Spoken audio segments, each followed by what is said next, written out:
j'appelle la discussion sur le rapport de la commission mixte paritaire de la proposition de loi visant à lutter contre la maltraitance animale et conforter le lien entre les animaux et les hommes. La parole est à Monsieur Loïc Dombreval, rapporteur de la commission mixte paritaire, pour une durée de 5 minutes.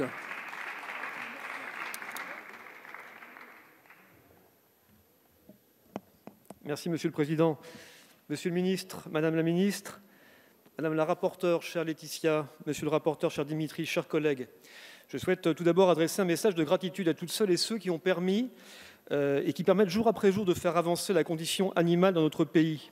Des simples citoyens et des ministres, des parlementaires et des élus locaux, des associations de protection animale et leurs fantastiques bénévoles, des vétérinaires, des journalistes, des juristes ou intellectuels, des artistes et des sportifs, et j'en oublie. Je tiens plus particulièrement à remercier chaleureusement et avec beaucoup de sincérité l'ensemble des parties prenantes à cette proposition de loi, et en particulier le président du groupe En Marche, Christophe Castaner, et ses équipes, bien sûr mes deux co-rapporteurs, Laetitia Romero-Dias et Dimitri Houbron, et leurs équipes, et la responsable de texte, Aurore Berger. Merci aussi à vous tous et sur tous les bancs qui avez voté à la quasi-unanimité ce texte en première lecture. Merci également et enfin aux administrateurs de l'Assemblée nationale qui ont fait un travail remarquable en un temps record. Merci enfin aux sénatrices Anne Chain-Larché, rapporteure au Sénat de la proposition de loi, et à l'ensemble de son équipe, ainsi qu'à Sophie Primas, présidente de la Commission des affaires économiques, avec lesquelles, en responsabilité, nous avons trouvé un accord d'avenir pour nos animaux, sans rien céder à l'essentiel et en permettant même d'enrichir significativement le texte. Merci également d'avance à l'ensemble des sénateurs qui voteront ce texte le 18 novembre, après-demain, dans 2 jours. L'animal de compagnie partage notre quotidien et il est parfois la dernière présence accompagnant nos aînés en fin de vie. L'animal de production nous nourrit, l'animal d'expérimentation permet le développement de médicaments efficaces pour nous soigner, on l'a vu encore récemment. L'animal sauvage participe étroitement aux équilibres indispensables de nos écosystèmes. Pour tous ces services qu'ils nous rendent, nous leur devons à tous respect et humanité. Avec cette loi, nous avons prouvé que l'attention portée aux conditions de vie des animaux était une cause digne d'un débat sérieux au Parlement. En disant cela, on mesure le chemin parcouru depuis Descartes et sa conception d'un animal dénué de toute sensibilité. Avec cette loi, nous avons en France rattrapé notre retard sur le Royaume-Uni, la Suisse, l'Autriche, l'Italie, la Wallonie, l'Angleterre ou l'Allemagne, pays voisins dans lesquels les législations relatives au bien-être animal étaient plus développées. Le texte que vous allez voter contient en effet d'immenses avancées saluées par la quasi-unanimité des défenseurs des animaux, comme par exemple le certificat de sensibilisation pour tout nouvel acquéreur d'un animal de compagnie ou d'un équidé, l'interdiction de la vente de chiens et de chats en animalerie en 2024, l'encadrement très strict de la vente sur Internet, le renforcement des sanctions pénales en cas de maltraitance. Par exemple, tuer volontairement un animal qui n'était passible que d'une simple contravention devient enfin un délit. La création d'un stage de sensibilisation pour les personnes condamnées pour maltraitance envers les animaux. L'ajout des personnes condamnées à une interdiction de détention d'un animal au fichier des personnes recherchées. La fin des animaux sauvages en itinérance dans les cirques d'ici 7 ans. La fin des spectacles de cétacés et l'interdiction de leur détention en captivité d'ici 5 ans, sauf en cas de programme de recherche agréé par l'État. L'interdiction immédiate de tout élevage de visons d'Amérique et de toute autre espèce d'animaux non domestiques exclusivement élevés pour la production de fourrure. Chers collègues, vous allez voter une loi rassembleuse et ambitieuse, un texte qui, sans céder à la sensiblerie, sans déifier l'animal, va toutefois améliorer très significativement ses conditions de vie. La condition animale n'est ni une lubie d'urbain en mal de nature, ni une mode passagère, mais un sujet auquel un nombre croissant de Français est sensible et qui est dorénavant un sujet irréversiblement politique. Cette législature, sur tous les bancs, a su se saisir de ce sujet et initier une dynamique vertueuse et féconde en matière de protection animale. Parmi les différents textes historiques qui ont eu pour projet d'améliorer la prise en compte des animaux, il faut noter en 1850 la loi Grammont, puis en 59 le décret Michelet, 63, 76, 99, 2004, 2015. À cette liste, il faudra désormais ajouter la loi de novembre ou décembre 2021 visant à lutter contre la maltraitance animale et conforter le lien entre les animaux et les hommes. La crise sanitaire que nous traversons nous a rappelé à quel point nous sommes liés biologiquement aux différentes espèces animales qui nous entourent, sauvages ou domestiques, et à quel point l'ignorer peut nous entraîner dans le chaos. Au fond, cette crise nous invite à repenser notre rapport aux autres êtres vivants, animaux et végétaux, et à développer les politiques publiques transversales qui prennent en compte notre santé, intimement liée à celle des animaux et à celle de l'environnement. Sans en faire des citoyens, qui ne sont assurément pas, La manière dont nous traitons les animaux engage directement notre dignité, notre humanité, mais aussi, ne l'oublions jamais, notre propre santé. Inéluctablement viendra le jour où nous saurons, dans cet hémicycle, débattre de questions délicates, comme certaines pratiques de chasse, comme la corrida, comme certaines pratiques d'élevage, et imaginer sans doute un statut juridique pour certains animaux. D'ici là, je vous invite, chers collègues, à voter ce texte transpartisan qui honore notre Parlement. Je vous remercie. Je vous remercie. La parole est à Monsieur Julien Denormandie, ministre de l'Agriculture et de l'Alimentation. Monsieur le ministre, vous avez la parole.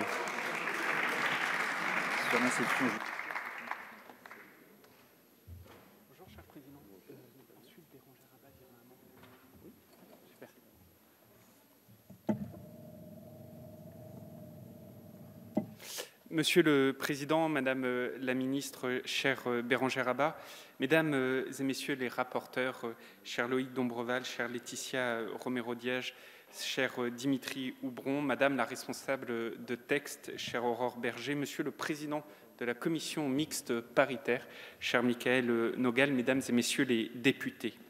Le sujet du bien-être des animaux de compagnie est une préoccupation importante de nos concitoyens et un véritable enjeu de politique publique. Nous sommes tous concernés de près ou de loin parce qu'en effet, un foyer français sur 2 détient un animal de compagnie.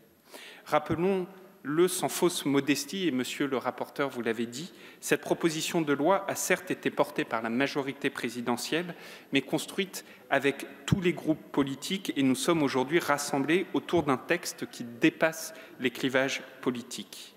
La meilleure preuve en est que ce texte a fait l'objet d'un accord en CMP entre députés et sénateurs, et je tiens à remercier très sincèrement les efforts fournis par les uns et par les autres pour aboutir à ce beau compromis.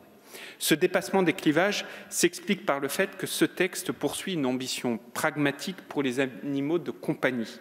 Construire, grâce au départ, des dispositifs équilibrés, utiles et efficaces pour l'avenir et qui répondent aux attentes de nos concitoyens. Alors, cette future loi que nous examinons aujourd'hui est une avancée importante.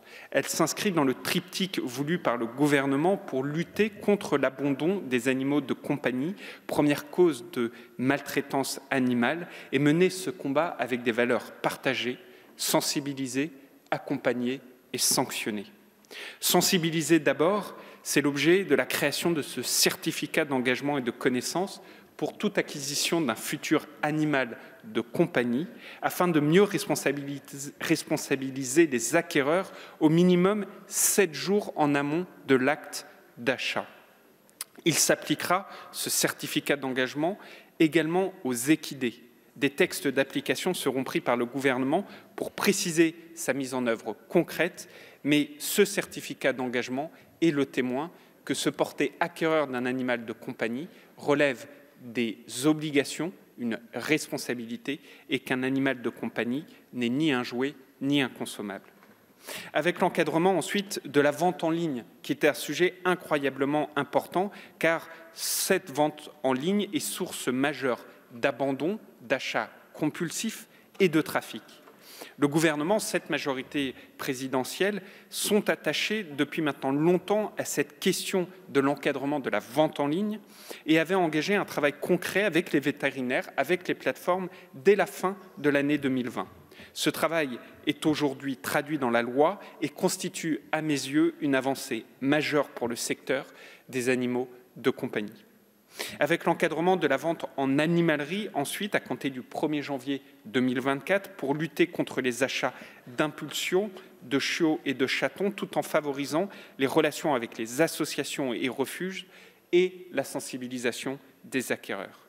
Avec la sensibilisation également de nos élèves et notamment de nos participants au SNU, au respect des animaux et à l'éthique animale.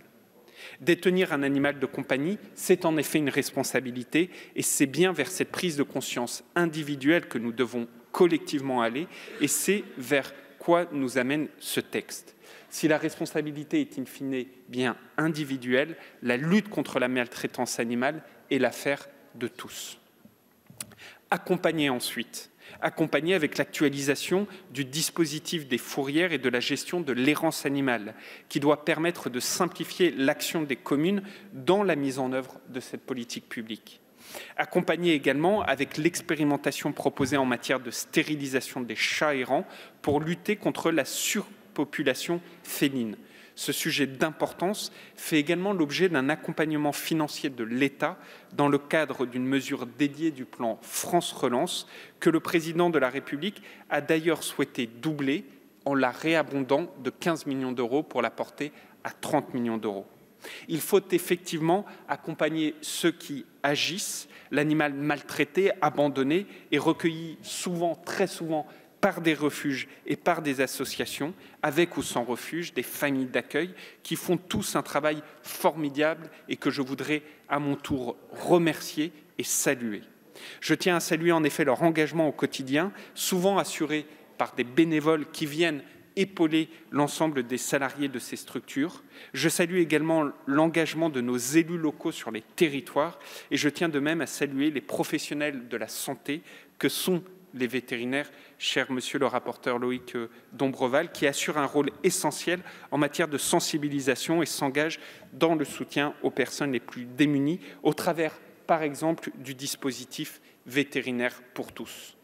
Renforcer les sanctions, enfin, lorsque la sensibilisation n'a pas suffi, lorsque l'accompagnement est d'autant plus nécessaire parce que des comportements ne sont pas acceptables, il nous faut renforcer les sanctions.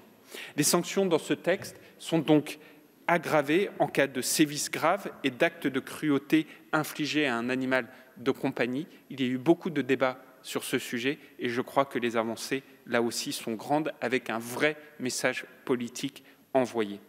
Quelles qu'en soient les raisons, il n'est en effet pas acceptable d'abandonner un animal de compagnie, de maltraiter cet animal de compagnie. Ce n'est en aucun cas la conception que nous avons tous du progrès dans notre société.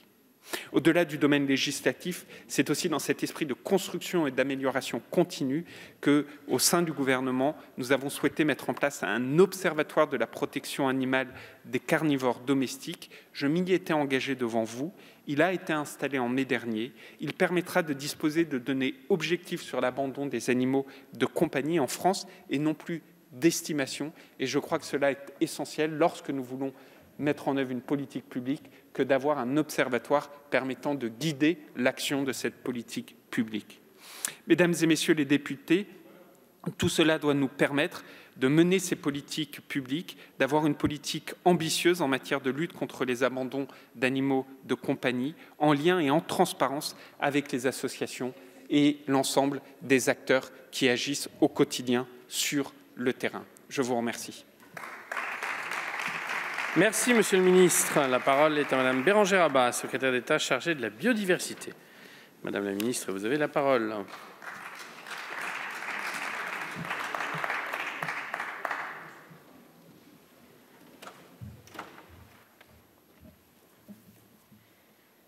Merci, Monsieur le Président. Monsieur le Président de la Commission mixte paritaire, cher Michael Nogal. Mesdames, Messieurs les rapporteurs et responsables de texte, Mesdames, Messieurs les députés, quelle joie, quel honneur, quelle fierté aujourd'hui d'être avec vous pour traduire dans notre droit la nécessaire recherche du bien-être animal et de pouvoir porter cette proposition sur des mesures ambitieuses, des mesures essentielles d'une évolution majeure de notre rapport au monde animal. Améliorer les conditions du bien-être animal, c'est une responsabilité morale pour notre société. C'était une demande forte de nos concitoyens et il est vraiment heureux, je crois, qu'en écho à des demandes très fortes de la société civile, le Parlement, dans son ensemble, ait supporté cette initiative. Je crois que nous pouvons vraiment nous en féliciter. Cette proposition de loi, elle rejoint la volonté du gouvernement. Vous le savez, nous l'avions annoncé avec Barbara Pompili en septembre 2020. Notre souhait de voir en France la sortie progressive de la faune sauvage, des cirques itinérants, la fin de la présence des cétacés dans les delphinariums ou encore la fin des élevages de visons d'Amérique pour leur fourrure. L'ensemble de ces mesures vous les avez décidées, vous les avez inscrites dans la loi, et je m'en félicite. Je tiens vraiment à vous remercier pour ces décisions et ces arbitrages, ces concertations qui ont été courageuses, et un dialogue qui a été extrêmement tenu. Et je crois que le Parlement s'honore de ces décisions. Avec des remerciements évidemment tout particuliers aux rapporteurs et responsables de texte, cher Loïc Dombreval, cher Dimitri Aubron, chère Laetitia Romero-Diaz et Aurore Berger, pour avoir porté ces dispositions et les incarner même au quotidien dans votre engagement respectif pour la cause animale.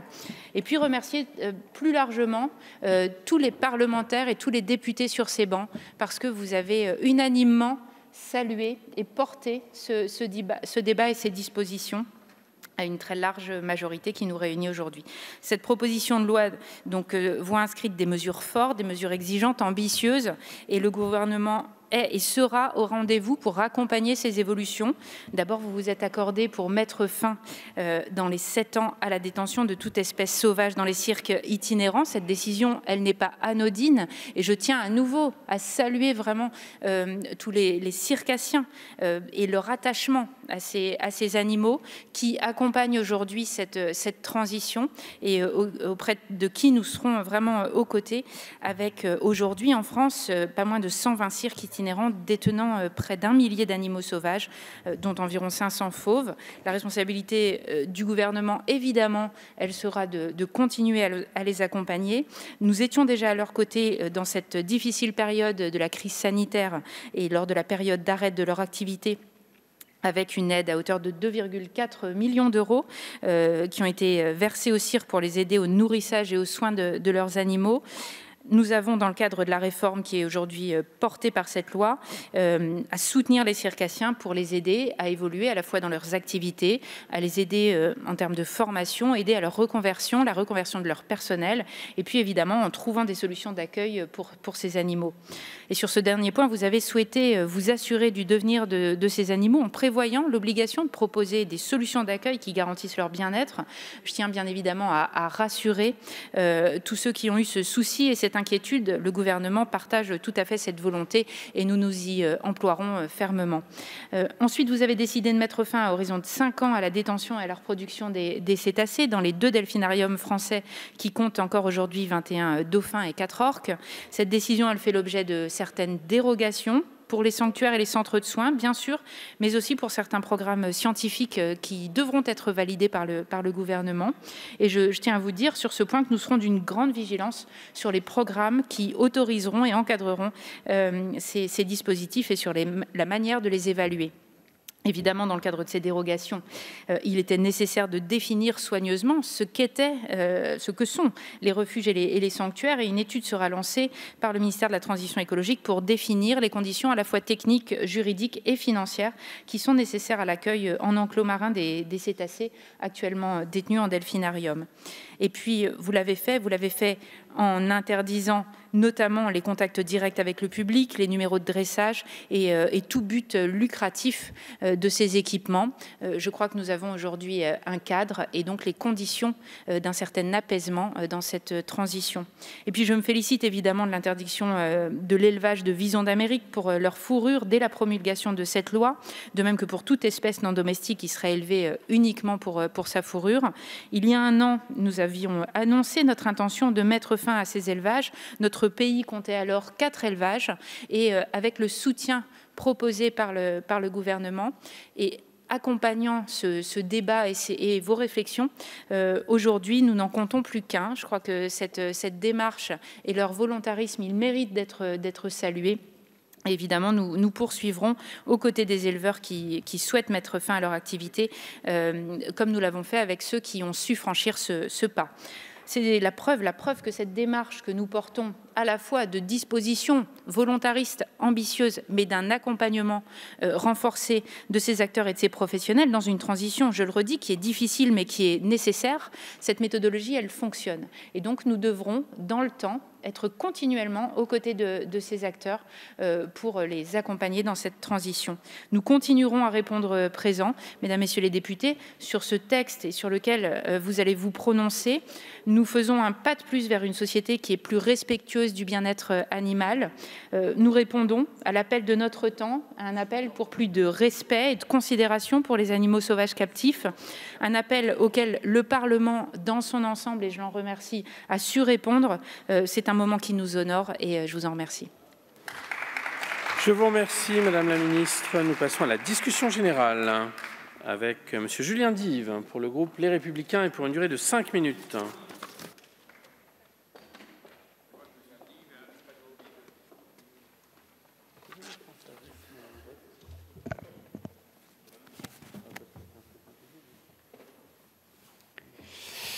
Monsieur le Président, Monsieur le Ministre, Madame la Ministre, Monsieur le rapporteur, chers collègues. Je voudrais commencer mon propos par une expérience personnelle, celle du zoo. Jusqu'à cet été, je n'étais jamais allé de ma vie dans un parc zoologique et ce sont nos travaux en première lecture qui ont poussé ma curiosité à aller au parc de Beauval, que connaît bien notre collègue Nicolas Forissier, pour échanger avec son président Rodolphe Delors, pour comprendre comment lui et ses équipes fonctionnent et travaillent à la préservation des espèces, à la réintroduction même des espèces dans leur milieu naturel, dans des réserves naturelles. J'ai discuté avec des amoureux des animaux, des amoureux de la vie tout simplement. Ne leur jetez pas la pierre sans avoir échangé avec eux au préalable. Tout cela pour vous dire que le sujet que nous abordons aujourd'hui n'est pas un sujet manichéen. Le bien-être animal est un sujet qui interpelle de plus en plus de Français et pourtant, chaque année, 100 000 animaux sont abandonnés, dont 16 000 rien que cet été en France, un triste record. La défense des droits des animaux occupe une place de plus en plus importante parmi les causes chères aux yeux de nos concitoyens et il est naturel que la législation évolue. La préoccupation grandissante des Français en faveur du bien-être animal tranche avec la perpétuation des violences envers nos bêtes. Comment répondre aux attentes de nos concitoyens sans agir en pratique pour empêcher les conduites cruelles et condamner fermement les auteurs de ces violences? Nous ne sommes pas les seuls capables de sensibilité, de subjectivité et de bien-être. C'est pourquoi nous devons opérer une véritable sensibilisation autour du bien-être animal, car nous avons la responsabilité de protéger le vivant et de concrétiser en loi tous les moyens permettant de respecter et de veiller sur nos animaux. Il est aujourd'hui nécessaire de reconnaître la notion de souffrance sans laquelle il nous serait impossible de faire avancer nos travaux. Au travers des mutations territoriales et de l'évolution des connaissances scientifiques, les attentes des citoyens vis-à-vis de la maltraitance animale se sont faites de plus en plus grandes. De fait, cela nous a obligés à reconsidérer notre rapport à l'animal et à réintégrer la dimension affective qui existe entre lui et l'homme. Refuser la souffrance infligée aux bêtes n'est plus un parti pris, mais une évidence dans notre société. Non, les animaux n'ont plus à être considérés comme des automates de chair, comme des jouets. Ils sont doués de sensibilité et d'affection.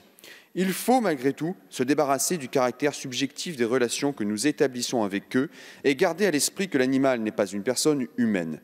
Notre intelligence s'établit dans le fait que nous soyons capables, nous, êtres humains, de reconnaître toute forme de sensibilité et d'affection chez nos compères mammifères sans tomber dans la personnification de l'animal.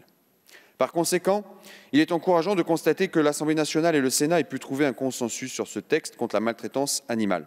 Cet accord permettra de mettre en place de nouvelles mesures pour, par exemple, mettre fin à l'utilisation d'animaux sauvages à des fins commerciales, encadrer la détention d'animaux domestiques ou encore interdire les élevages de visons pour la production exclusive de fourrure. Il fallait mieux lutter contre les achats compulsifs qui se concluent par des abandons de chats et de chiens chaque année. C'est désormais engagé avec l'interdiction de leur vente en animalerie. L'animal n'est pas un objet de consommation et mérite d'avoir des propriétaires engagés et impliqués dans ce rôle qui n'est pas sans d'importantes responsabilités. Nous devons fermer la porte à l'abandon sans renier le travail quotidien que fournissent les employés des animaleries et des jardineries. Aussi, à force de travail et d'échanges, ce texte aboutit à l'interdiction de l'exploitation d'animaux non domestiques dans les établissements itinérants. Nous pouvons comprendre que des mesures devaient être prises en faveur du bien-être de la faune sauvage, mais avec l'engagement du soutien de l'État pour accompagner les filières concernées par cette transition. Les éleveurs, les dresseurs, les exploitants de cirque se sont trouvés inquiets à juste titre face à ces nouvelles mesures. Ce sont, et je souhaite le rappeler, des professionnels, souvent des générations familiales qui se succèdent, qui ne doivent pas être stigmatisés. Et sur ce sujet, en ce qui concerne la forme, nous n'aurions pas fait comme vous, il fallait dès le départ de la rédaction de ce texte, associer l'ensemble de ces professionnels. Il faut donner l'opportunité aux professionnels concernés de pouvoir s'adapter à ces nouveaux changements et ne pas imposer de manière brutale une interdiction sans discussion préalable. Des refuges et des sanctuaires pour animaux sauvages captifs se devaient d'être pensés par la loi dans le respect des professions et les savoirs de chacun. Cette proposition de loi comporte de nombreuses mesures qui favorisent la protection animale, aussi bien domestique que sauvage. Cette proposition de loi est donc bien le fruit d'un compromis, le résultat d'un travail commun entre les deux chambres. Il s'agit d'une avancée dans cet objectif de lutte contre les violences faites aux animaux, mais aussi, n'oublions pas, les filières touchées par ces changements qui méritent plus que jamais un accompagnement fort de la part de l'État. Le groupe Les Républicains votera dans sa majorité en faveur de ce texte. Je vous remercie. Je vous remercie, Monsieur Dive. La parole est à Monsieur David Corcero pour le mouvement démocrate et démocrates apparentés.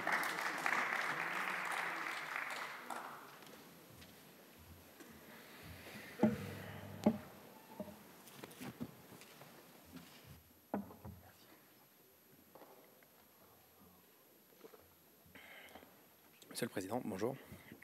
Madame la Ministre, Monsieur le Ministre, Mesdames et Messieurs les rapporteurs, mes chers collègues. La question du bien-être animal est une réalité qui s'est imposée dans le débat public ces dernières années. Et notre groupe se réjouit que le Parlement et le gouvernement se soient saisis de ce sujet. C'est la raison pour laquelle nous avions souhaité co-signer cette proposition de loi dès janvier dernier, laquelle apporte enfin des dispositions concrètes destinées à renforcer la lutte contre la maltraitance animale.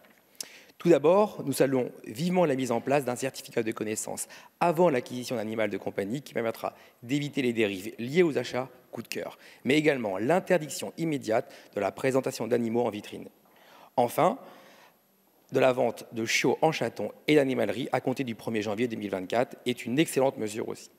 La vente d'animaux en ligne sera d'ailleurs encadrée. Une autre avancée non négligeable que nous avons saluée, c'est le renforcement des sanctions applicables en cas de sévices graves, d'actes de cruauté et d'abandon qui seront passibles de 3 ans d'emprisonnement et de 45 000 € d'amende. Différents faits d'actualité nous ont rappelé malheureusement trop souvent l'urgence de cette mesure. Nous avons également voté la fin des animaux sauvages dans les cirques qui doivent intervenir dans un délai de 7 ans, permettant à chaque acteur d'accompagner comme il le faut cette transition. Nous, parlementaires, nous avons également rétabli l'interdiction sous 2 ans des monteurs d'ours et de loups, mesure qui avait été supprimée par le Sénat. L'abolition de la détention de cétacés dans les delphinariums, quant à elle, prendra un effet dans 5 ans. Enfin, nous saluons tout particulièrement la fin de l'élevage de visons d'Amérique élevés pour leur fourrure. Disposition qui, dans le texte final, devrait entrer en vigueur dès la promulgation de la loi. En effet, le coronavirus et plus largement la pandémie mondiale à laquelle nous continuons encore de faire face depuis 2 ans, depuis le premier cas déclaré en Chine décembre 2019, n'est qu'une tragique illustration des conséquences de l'activité humaine sur la biodiversité et les écosystèmes. La transmission des maladies infectieuses de l'animal à l'homme n'est certes pas une nouvelle.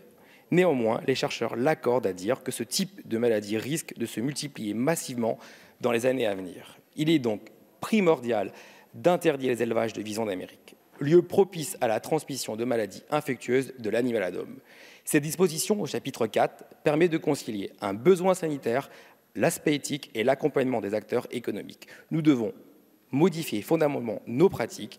La fin des élevages de visons, et je l'espère, est un premier pas vers de nombreux grands changements. Aujourd'hui, l'enjeu est double. En parallèle de la question animale, nous parlerons aussi d'une question de santé publique. Concernant la stérilisation des chats errants, je regrette que l'obligation de partager le coût entre les communes et l'établissement intercommunal n'ait pas pu aboutir. Le transfert de compétences aurait permis de rétablir le coût de la stérilisation obligatoire entre les maires et l'établissement intercommunal. Ce dispositif aurait ainsi aidé les maires des petites communes dans la limitation des risques de surpopulation féline. La solution respectueuse de l'animal, sans pour autant mettre à défaut une commune qui n'aurait pas le financement ou les moyens nécessaires à la réalisation d'un tel objectif. Mes chers collègues, ce texte est l'objet d'un consensus, marque le début d'une série de mesures fortes pour la cause animale et une prise de conscience des enjeux éthiques, écologiques, sanitaires qui en découlent. Il est enfin temps d'admettre que la souffrance infligée aux animaux ne sont plus acceptables dans notre société. Rappelons que notre retard dans ce domaine, rejoignons les autres pays européens leaders en la matière du bien-être animal. Nous avons la capacité, et nous avons pu le constater lors de l'examen de ce texte, ne craignons pas d'appliquer la célèbre phrase de Gandhi sur le traitement des animaux qui font la grandeur d'une nation. Ne la laissons plus résonner comme un espoir latin. Mesdames et Messieurs les ministres, Messieurs les rapporteurs, je vous remercie vivement au nom de mon groupe politique et ainsi que nos 3 rapporteurs du Sénat, car nous avons pu trouver un équilibre pour enrichir ce texte fondamental. Ce texte se veut l'aube d'une meilleure éthique et d'une plus grande considération. Je vous remercie. Je vous remercie. La parole est à M. Philippe Naillet pour le groupe socialiste et apparenté, pour une durée également de 5 minutes.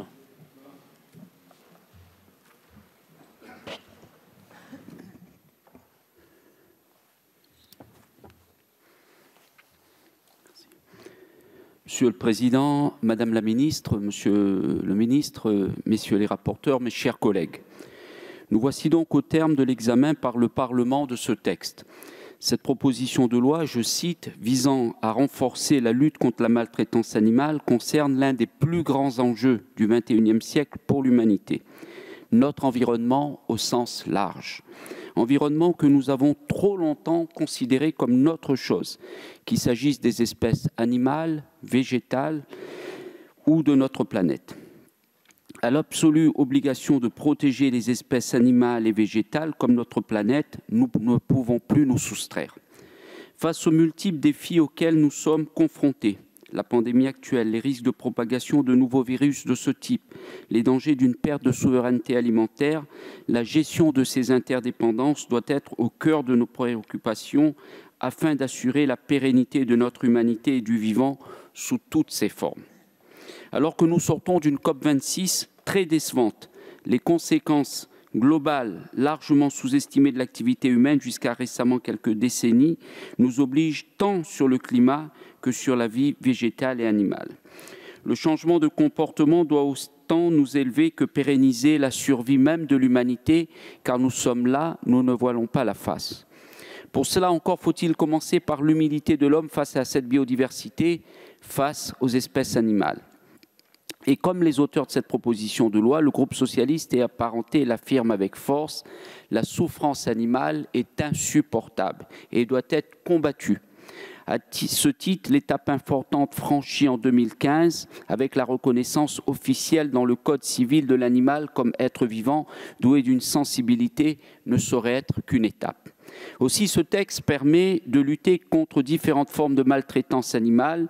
Il permettra notamment d'interdire d'ici 2028 les spectacles itinérants d'animaux sauvages et contribuera à une meilleure protection des animaux dits de compagnie ou domestiques, notamment en imposant aux futurs primo-propriétaires d'animaux de compagnie de signer un certificat d'engagement et de connaissance avec un délai de réflexion de 7 jours imposé entre la délivrance de ce nouveau certificat et l'achat ou le don de l'animal et en interdisant la vente de chiens et de chats en animalerie à partir de 2024.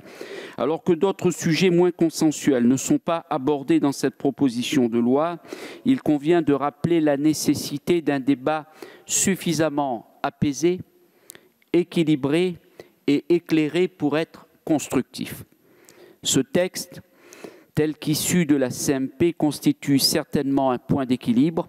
Certains défenseurs du bien-être animal auraient souhaité aller plus loin.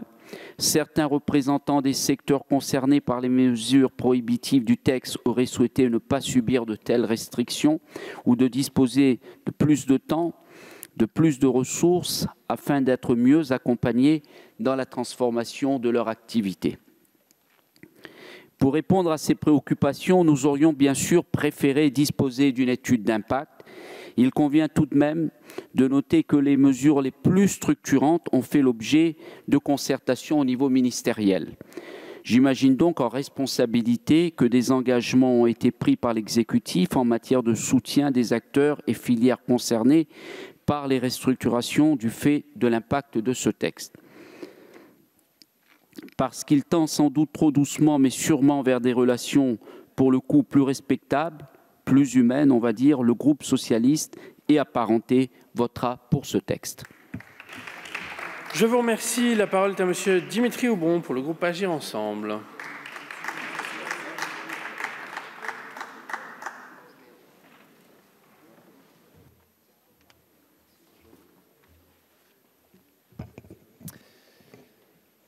Merci, Monsieur le Président, Madame la Ministre, Monsieur le Ministre, chère Laetitia, cher Loïc, mes chers collègues.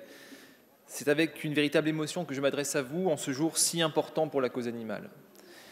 Je ne reviendrai pas sur l'ensemble des avancées que permet cette proposition de loi, mon collègue Loïc Dombreval les a bien énoncées. Le chapitre 2 dont j'avais la charge vise à augmenter les sanctions pénales en cas de sévices ou encore à lutter efficacement contre le phénomène de zoophilie dans notre pays. Cette proposition de loi est une étape importante dans le combat pour la cause animale. C'est une première pierre dans un édifice qu'il nous faut continuer de construire. Et je tiens à remercier mes collègues co-rapporteurs et notamment Laetitia Romero-Diaz qui, hélas, n'a pas pu s'exprimer aujourd'hui à raison d'un règlement sans doute trop strict pour ce combat commun que nous avons mené avec d'autres collègues sur l'ensemble de ces bancs, mais aussi l'ensemble des associations engagées depuis des années et qui sont aujourd'hui à la genèse de cette victoire. La question animale est devenue aujourd'hui un défi sociétal qui ne s'arrêtera pas.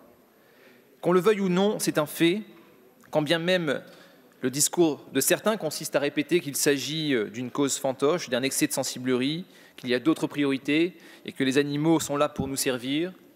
Ils sont en décalage total avec ce qu'attendent nos concitoyens. Ce n'est pas tourner le dos à l'homme que de se soucier de la condition animale, bien au contraire. Notre conception des animaux a changé. Ils ne sont plus ces machines à produire, ces outils jetables, ces nuisibles à éradiquer. La science a permis de découvrir qu'ils sont, à des degrés divers, doués de comportements complexes. Ils se révèlent capables de souffrir, de fabriquer des outils, de faire preuve d'humour, de dissimulation, de folie, de colère, d'amitié et de sens moral. En définitive, ils possèdent bon nombre de ces caractéristiques qui auront pendant longtemps défini le fameux propre de l'homme. Une réalité qui forcément nous oblige à remettre en question nos comportements. Si les animaux ne sont plus ces outils à notre service, que devient notre légitimité à les mépriser ? À présent qu'ils nous ressemblent tant, comment justifier toutes les souffrances que nous leur faisons subir ? Le temps n'est-il pas venu, dans cette société qui revendique des droits pour toutes et tous, de leur en accorder ?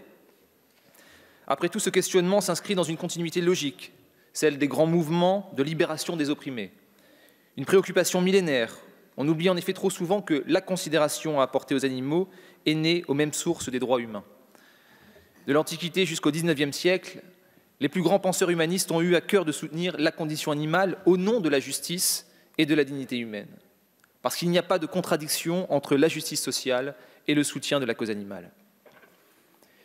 Nous ne nous rendons pas compte que l'éthique animale qui conduit à nos responsabilités les concernant s'est développée partout, qu'elle est désormais enseignée dans les universités aux quatre coins de la planète, que la jeunesse née avec l'écologie et ce constat d'un destin lié avec une nature fragilisée intègre spontanément ces problématiques et orientera les lois et la société de demain.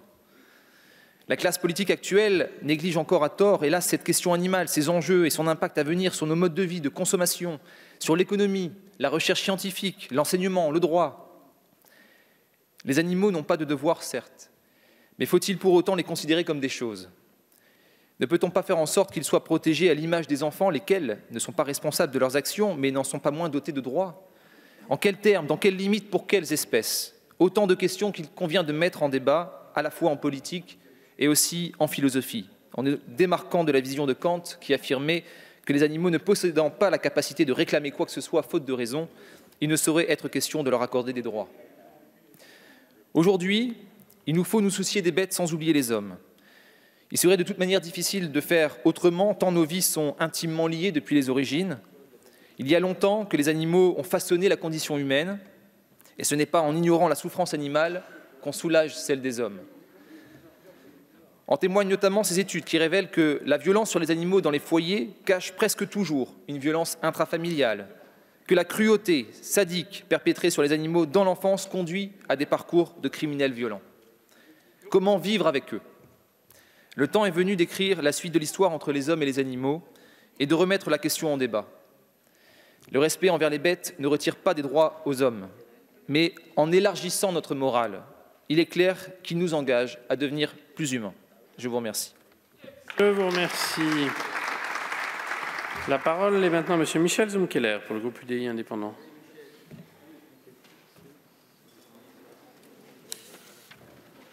Bonjour Michel. Monsieur le Président, Madame la Ministre, Monsieur le Ministre, Mesdames, Messieurs les rapporteurs, mes chers collègues. Nous abordons aujourd'hui la dernière étape d'une proposition de loi importante sur les animaux et leur bien-être, avec le renforcement de la lutte contre la maltraitance. Au nom du groupe UDI indépendant, nous tenons à saluer la volonté de renforcer la lutte contre la maltraitance animale, un combat que nous partageons. Sur ce sujet, beaucoup a déjà été fait, comme en 2015 avec la reconnaissance des animaux en tant qu'êtres sensibles, votée par les membres de notre groupe. Je tiens également à saluer encore une fois le travail de notre collègue Béatrice Descamps, qui avait déposé une proposition de loi dès mai 2018 sur le sujet. Il était nécessaire d'aller encore plus loin afin de répondre aux évolutions de notre société. Bien que votre texte n'en traite pas, je voudrais également évoquer l'élevage, qui est, comme la chasse, parfois source de bien des fantasmes. Concernant l'élevage, nous considérons qu'il est nécessaire d'appliquer correctement la loi Egalim de 2018 et de l'évaluer. En effet, rappelons aujourd'hui que nous avions déjà soutenu à l'époque l'expérimentation des abattoirs mobiles pour éviter les transports inutiles des animaux sur les longues distances, la mise en extinction de l'élevage en cage de poule à compter de 2022, l'expérimentation de la vidéosurveillance dans les abattoirs. Par ailleurs, nous regrettons que votre proposition de loi n'aborde à aucun endroit la question de l'abattage. Celle-ci ne saurait être taboue. À l'inverse, nous nous réjouissons que le sujet des animaleries, qui était initialement absent du texte alors que les animaux y sont parfois commercialisés dans des conditions difficiles, ait été traité avec une réponse satisfaisante pour tous. Je voudrais aussi quand même rappeler qu'il ne faut pas tomber dans l'excès. Certains responsables d'animalerie sont évidemment des gens qui sont les premiers à respecter les règles sanitaires et ils jouent un rôle essentiel également dans cet environnement. Concernant les autres dispositions contenues dans le texte, nous soutenons le renforcement des sanctions et peines applicables aux actes de cruauté infligés aux animaux, ainsi que l'amélioration de la traçabilité de la vente des animaux.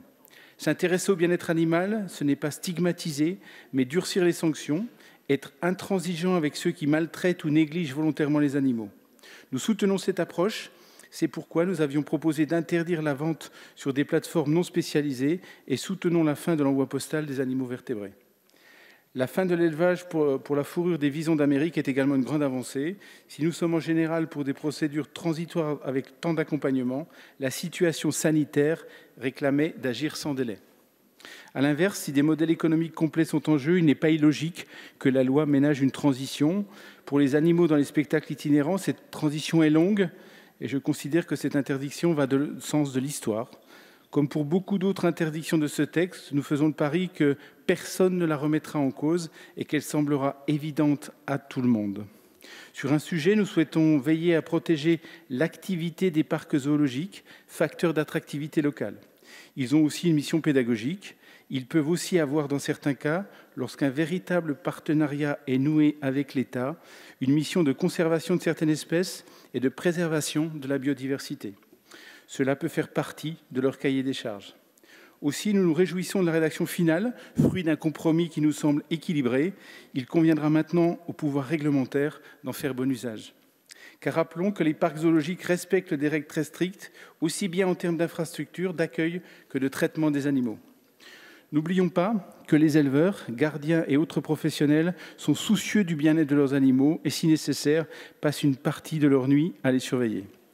Comme pour l'écologie en général, notre groupe prône une approche scientifique plutôt qu'idéologique. Cette proposition de loi n'est pas parfaite, mais l'équilibre issu de la commission mixte paritaire est plus qu'acceptable. Pour ces raisons, pour le bien-être animal, pour la vision que nous avons de l'humanité dans ses relations avec les autres espèces, le groupe UDI indépendant votera dans sa grande majorité pour ce texte. Je vous en remercie. Je vous remercie. La parole est maintenant à M. Olivier Falorni pour le groupe Liberté et Territoires, pour 5 minutes également.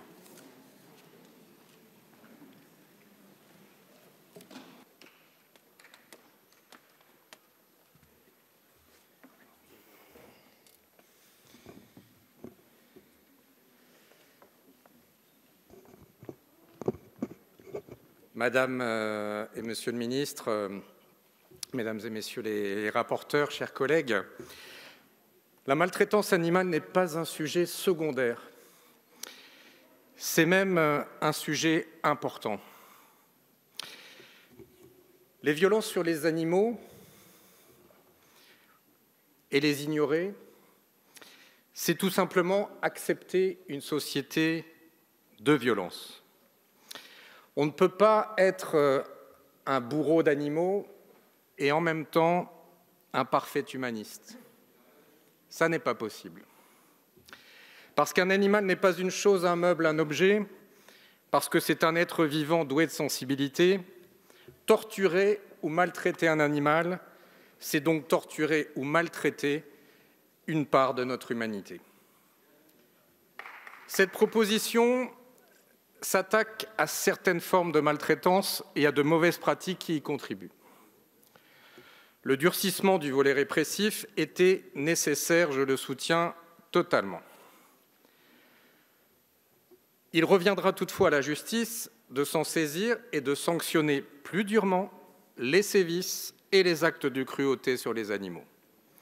Aujourd'hui, la réponse pénale est largement insuffisante puisqu'on dénombre à peine 1 millier de condamnations pour actes de cruauté envers les animaux domestiques entre 2007 et 2017. On sait pourtant, hélas, qu'il s'en produit chaque jour ou presque dans notre pays. Il faudra donc être intraitable avec ces tortionnaires. Je soutiens aussi la fin de la présence d'animaux sauvages dans les cirques itinérants, avec l'interdiction progressive de leur acquisition, de leur commercialisation, de leur reproduction et, in fine, de leur détention. Il était temps.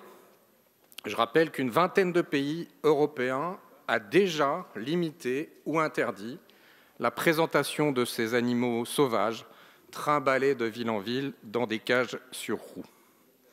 Cette proscription ne pourra toutefois être effective qu'à condition de mettre en place des structures d'accueil adaptées. Nous devrons donc veiller à ce que cette offre soit développée le plus rapidement possible. D'autres évolutions proposées étaient elles aussi nécessaires. L'encadrement de la vente de chiens et de chats, en ligne ou en animalerie, à compter de 2024, va dans le bon sens, c'est-à-dire celui d'une meilleure responsabilisation de l'acte d'achat. Cette évolution est une urgence, alors que la France affiche le sinistre record de championne d'Europe des abandons.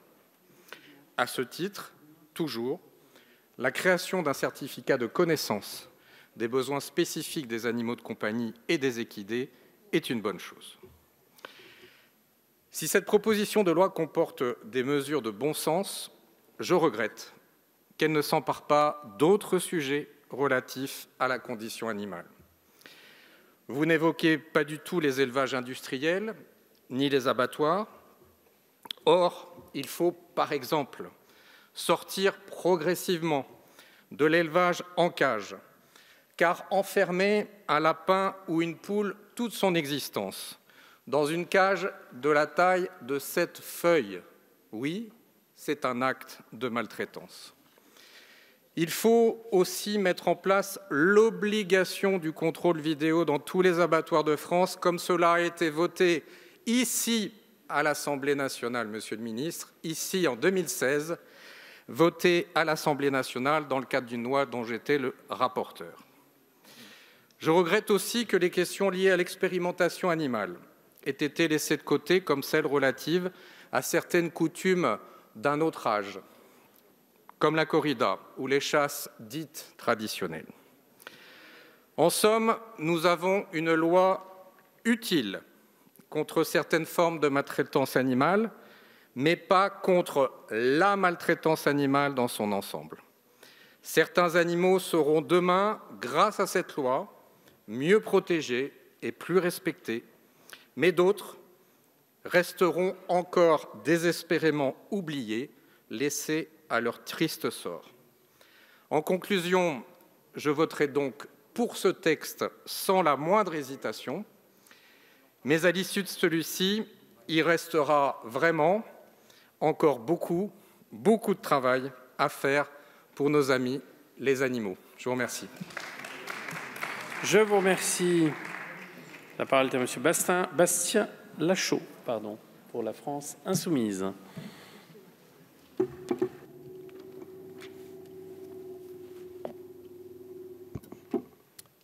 Monsieur le Président, Monsieur le Ministre, collègues, l'humanité est en péril. L'écosystème dans lequel nous vivons est au bord du gouffre et on ne le préservera pas sans créer les conditions d'une harmonie des êtres humains entre eux, des êtres humains avec la nature et évidemment des êtres humains avec les autres animaux.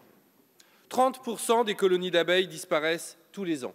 Les sardines en Méditerranée sont plus petites parce que le plancton est lui-même plus petit. 30% des oiseaux ont disparu en France. La 6e extinction de masse des espèces est engagée. Il y a une communauté de destin entre nous et le reste du vivant. Si l'écosystème s'effondre, qui peut dire comment nos sociétés vont survivre? Aussi, une loi visant à lutter contre la maltraitance animale est-elle particulièrement bienvenue? Mais y a-t-il lieu de se féliciter bruyamment, comme vous le faites, des avancées contenues dans cette loi? Interdiction à terme des spectacles d'animaux sauvages dans les cirques itinérants, y compris dans les delphinariums, interdiction immédiate de l'élevage de tous les animaux sauvages pour leur fourrure, lutte contre la maltraitance et les achats impulsifs d'animaux de compagnie. Ce sont indéniablement des avancées, mais si modestes, si infimes par rapport à l'enjeu. Par votre inaction, vous détruisez l'humanité.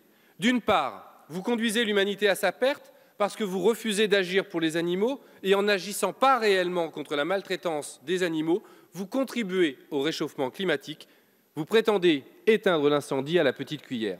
4 millions de vaches et bœufs, 23 millions de cochons, 65 millions de truites, 73 millions de canards, 806 millions de poulets sont abattus en France tous les ans. 30% des émissions de gaz à effet de serre sont dues à l'agriculture, dont 75% du fait de l'élevage industriel. Et que dit la COP26 qui vient de s'achever sur ce constat? Rien. C'est affolant de stupidité. 90% des quelques 500 milliards d'euros de soutien à l'agriculture mondiale détruisent la nature et alimentent la crise climatique au lieu d'aider à la résorber. D'autre part, vous détruisez l'humanité en l'homme. Les travailleurs de l'élevage intensif, les ouvriers d'abattoirs sont contraints d'agir dans des conditions de travail terribles. Ils essaient de devenir insensibles à la souffrance pour le supporter. Ils sont particulièrement touchés par les dépressions, voire le suicide, car c'est inhumain de traiter les gens comme ça, à devoir tuer ces pauvres bêtes à une cadence infernale qui use les cœurs et les corps. Et que faites-vous pour les animaux d'élevage dans votre grand texte contre la maltraitance animale? Presque rien, hormis pour les visons, qui désormais seront épargnés. Les millions d'animaux de l'élevage industriel intensif continueront à être martyrisés et brutalisés de leur naissance à leur mort et tout au long de leur courte et misérable vie, si tant est qu'on puisse encore appeler ça une vie. 1 million d'espèces seraient menacées d'extinction, soit 1 sur 8. 13% des oiseaux, 25% des mammifères, 33% des coraux, 40% des amphibiens sont en danger de mort. Car les animaux, ce ne sont pas seulement les chats, les chiens, les chevaux et quelques autres dont vous daignez vous préoccuper. Les animaux, c'est la faune tout entière qui, dans sa diversité, est en train de s'effondrer. Au lieu de protéger la biodiversité, vous encouragez sa destruction. La réintroduction des néonicotinoïdes que vous avez voulu aura des effets terribles sur les abeilles. Le glyphosate, que le président Macron devait interdire en 3 ans, continue à empoisonner les insectes, les sols, les animaux, les êtres humains. Même la stérilisation obligatoire des chats errants, pourtant votée par notre Assemblée, a été abandonnée dans la version finale du texte, alors que c'est décisif pour éviter la prolifération de cette espèce prédatrice. 40 000 sangliers, 40 000 cervidés, 1 million de canards, 5 millions de perdrix, 14 millions de faisans sont élevés chaque année uniquement pour la chasse. La chasse a été particulièrement cajolée dans ce mandat, alors que son lobbyiste en chef assume désormais qu'elle est un pur plaisir sadique de tuer. Rien pour interdire les chasses cruelles. Le gouvernement a tout fait, au contraire, pour autoriser les chasses non sélectives d'oiseaux qui peuvent tuer, y compris des espèces protégées. Rien pour interdire la chasse en enclos et l'élevage des animaux pour la chasse, qui sont des non-sens écologiques, des menaces sanitaires pour la biodiversité. Rien pour protéger même nos concitoyens des balles des chasseurs en interdisant la chasse certains jours, comme je le propose avec mon groupe depuis 2018. Ainsi, votre loi poursuit un objectif misérable dans un électoralisme dégoulinant. Vous feignez de vous attaquer au problème de la maltraitance animale pour pouvoir prétendre avoir un bilan en la matière. Alors qu'au contraire, votre quinquennat a été un quinquennat de recul pour la lutte contre la maltraitance des animaux, que les maigres avancées de ce texte ne compenseront jamais. L'intérêt général humain rejoint l'intérêt de cesser la maltraitance des animaux, c'est l'enjeu de l'urgence climatique. Nous voterons donc pour, mais un pour de dépit et de consternation, un pour de condamnation pour l'inaction climatique. Je vous remercie. Nous passons à Monsieur Hubert Wulfranc pour la gauche démocrate et républicaine.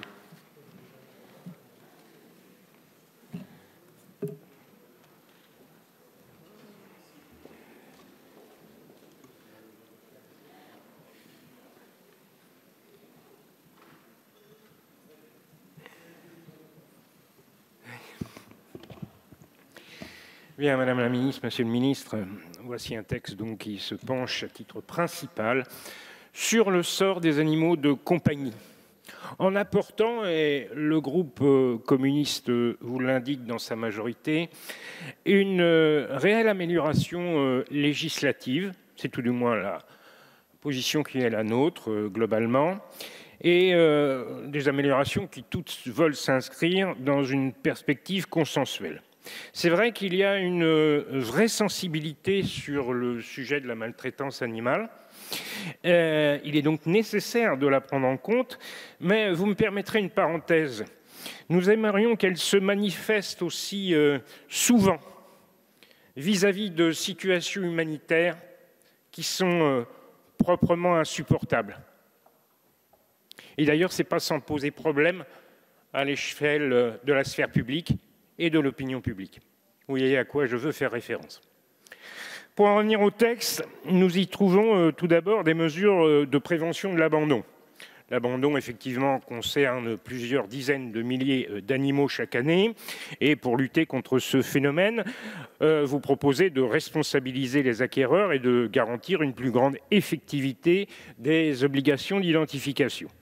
C'est bienvenu, même si les mesures prévues en matière de contrôle de l'identification sortent toujours, comme toute question malheureusement, à la question des moyens pour les élus locaux, les administrations, au même titre d'ailleurs que cela pourrait être le cas pour la stérilisation des chairs. L'enveloppe de 20 millions d'euros annoncée par vous-même et dédiée à l'accueil des animaux abandonnés ou en fin de vie ne représentera qu'1% du montant nécessaire à la seule identification et stérilisation des chats errants. Nous sommes donc loin, selon nous, de la mise en œuvre d'un dispositif efficace de lutte contre la surpopulation féline. Alors que le texte initial se refusait à encadrer la pratique des ventes d'animaux de compagnie en ligne, nous accueillons favorablement le dispositif introduit par le Sénat qui pose le principe de l'interdiction des offres en ligne de cession d'animaux de compagnie, tout en prévoyant quelques dérogations. Lorsque l'on sait qu'une annonce sur deux est aujourd'hui ou bien frauduleuse ou bien déficiente, eh bien la mise en œuvre d'un dispositif de régulation rigoureux s'imposait, y compris notamment pour éviter les trafics illégaux. Nous saluons à ce titre les mesures de renforcement de la réglementation relative à la détention d'animaux d'espèces non domestiques. L'idée d'établir par arrêté une liste positive des animaux non domestiques pouvant être détenus par les particuliers et les élevages est également, selon nous, bienvenue. Il était nécessaire de rompre avec la logique d'autorisation sauf mention contraire, qui amenait des problématiques de trafic, comme je l'ai dit, ainsi que des problèmes sanitaires. Je passe sur les mesures de renforcement des sanctions qui accompagnent légitimement les dispositions que vous nous proposez. Je voudrais en venir à l'interdiction des animaux d'espèces sauvages dans les cirques itinérants et les spectacles. Nous jugeons comme beaucoup nécessaire de prévoir des mesures de soutien et d'accompagnement économique et social en direction du monde circassien, notamment des plus petites structures, afin de leur permettre de réussir cette transition sans menacer cette culture populaire.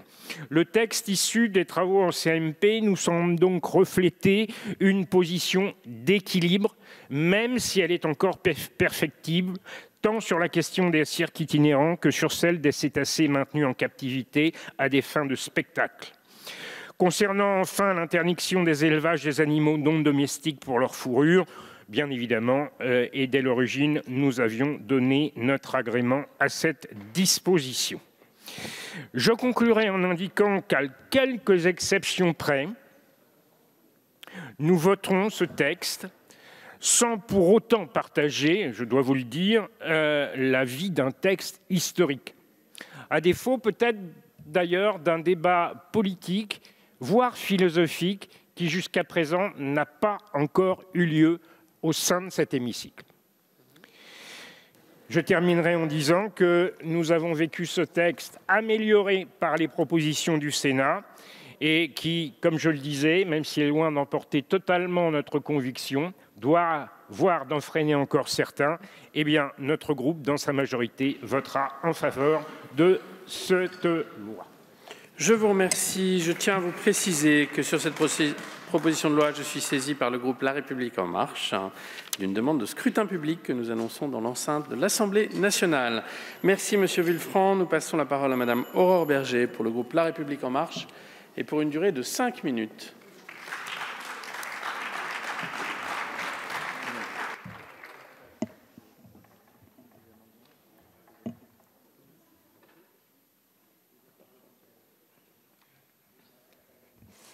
Merci, Monsieur le Président, Monsieur le Ministre, Madame la Ministre, mes chers collègues rapporteurs Loïc Dombreval, Laetitia Romero-Diaz, Dimitri Houbron. Certains ont eu dans leurs derniers propos la tentation de vouloir moquer le travail que nous avons engagé. C'est pourtant un travail collectif que nous avons engagé et qui a été largement partagé sur tous les bancs de cette Assemblée et au-delà. Et je tiens à saluer, parce que je sais qu'ils sont nombreux à nous regarder, y compris dans le public, l'ensemble de celles et ceux sans qui, en fait, ce texte n'aurait pas eu de sens et n'aurait pas existé, c'est-à-dire les bénévoles associatifs, celles et ceux qui, d'ailleurs, ne peuvent pas forcément être présents aujourd'hui parce qu'ils tiennent des refuges, parce qu'ils tiennent leurs associations, parce qu'ils s'engagent au quotidien sur l'ensemble de nos territoires et parce qu'ils font notre fierté et que nous leur devions aussi cet engagement qui est le nôtre aujourd'hui. Oui, c'est un texte historique parce que nous avions du retard. La France accusait un retard qui était intolérable au regard de nos voisins et au regard de ce que la France entend défendre dans les valeurs qui sont les siennes. Ce retard, aujourd'hui, non seulement nous le comblons, mais en plus, nous sommes en capacité d'aller au-delà de ce que d'autres pays ont entrepris. Nous le faisons d'abord sur la question des animaux domestiques, évidemment, sur l'encadrement de la vente des animaux en animalerie pour les chats et les chiens. Nous le faisons également sur la vente en ligne. Et Monsieur le Ministre, je sais l'engagement qui a été le vôtre dans un combat qui n'était pas simple face à certaines plateformes qui n'avaient pas forcément envie que nous mettions de l'ordre dans la manière avec laquelle elles voulaient organiser la vente de ces animaux qui étaient de formidables prétextes pour d'autres types d'achats. Nous le faisons également sur la lutte contre le renforcement de toutes les sanctions sur la maltraitance envers les animaux. Car c'est bien cela l'enjeu qui est le nôtre. Non seulement de permettre qu'enfin ce ne soit plus une contravention, mais bien un délit, mais aussi demain que cette loi soit appliquée. Car comment expliquer à certains de nos concitoyens que des sévices graves envers les animaux ne fassent l'objet que d'un simple rappel à la loi? Et nous aurons besoin, pour ce faire, d'avoir des magistrats engagés qui permettent que la loi que nous allons adopter soit réellement appliquée et réellement dissuasive pour éviter ces cas de maltraitance qui sont insupportables. Nous changeons enfin notre rapport avec la faune sauvage. Oui, évidemment, cette loi n'est pas une loi de défiance vis-à-vis de celles et ceux qui, pendant des dizaines d'années, ont travaillé et ont essayé de le faire dans le meilleur respect possible de leur animal. Mais nous disons qu'il est temps de changer ce rapport avec l'animal sauvage et qu'il était temps de l'inscrire dans la loi et donc dans le marbre de la loi. Nous le faisons sur la question des cirques et c'était un engagement important pour les parlementaires et un engagement qui n'était pas facile à tenir. Nous savons aussi les pressions auxquelles nous avons dû faire face sur ce sujet, même des menaces parfois qu'ont subi certains parlementaires et qui sont toujours intolérables, quels que soient les sujets sur lesquels nous avons à travailler, car le Parlement est libre de ses engagements, les parlementaires libres de leur expression et également libres de leur vote. Nous le faisons aussi sur la question des delphinariums.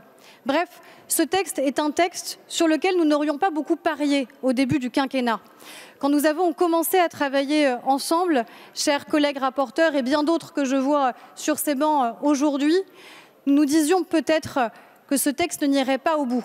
Certains nous prédisaient que dans la majorité, nous serions incapables de nous organiser. Mais nous avons tellement entendu de choses sur notre majorité depuis le début de ce mandat. Nous serions tellement illégitimes, tellement incompétents, tellement incapables, évidemment, d'avoir des engagements puissants. Eh bien, nous avons démontré sur ce sujet, qui est le sujet qui intéresse le quotidien des Français, qui intéresse près d'un Français sur deux qui détient un animal de compagnie, des millions de Français qui s'engagent dans la vie associative, que oui, la majorité présidentielle, dans toutes ses composantes, était en capacité de se mettre d'accord et dans toutes ses sensibilités aussi, là où parfois certains espéraient que nous ne puissions y arriver. Peu auraient parié aussi sur le fait que nous arrivions à nous mettre d'accord avec le Sénat. Et nous avons réussi, dans un dialogue très exigeant et très approfondi avec le Sénat, où nous n'avons rien lâché sur ce qui étaient les lignes rouges que nous voulions voir mises dans la loi. Et je remercie la rapporteure au Sénat et la présidente de la Commission des affaires économiques du Sénat pour le dialogue que nous avons réussi à avoir ensemble. Alors, mes chers collègues, en conclusion de ce long travail parlementaire que nous avons engagé quasiment dès le premier jour de notre mandat avec nos collègues de la majorité et au-delà, puisque tous les bancs ici sont concernés aujourd'hui par ce texte, je veux vous dire la fierté qui est la nôtre, l'émotion qui est la nôtre. La vie démocratique fait qu'aucun d'entre nous ne sait s'il sera là dans quelques mois sur les bancs de cette Assemblée, mais nous saurons que nous avons fait œuvre utile sur ce sujet et que nous avons permis à la France d'avancer de manière décisive. Je vous remercie. Je vous remercie. Nous en venons très rapidement au texte de la commission mixte paritaire. Conformément à l'article 113 alinéa 3 du règlement, je vais rappeler à l'Assemblée à statuer d'abord sur les amendements dont je suis saisi. Donc 3 amendements de coordination juridique du gouvernement qui sont donc un avis favorable des rapporteurs. Qui est pour, contre, ils sont adoptés, merci. Le 6, qui est un amendement de renumérotation, et le 7 de rédaction, qui est pour, contre, adopté également. Bien, je vous remercie. Nous allons maintenant procéder au scrutin. Je vais donc mettre aux voix la proposition de loi compte tenu du texte de la commission mixte paritaire modifié par les amendements qui viennent d'être adoptés. Vous avez tous regagné vos places. Le scrutin est ouvert.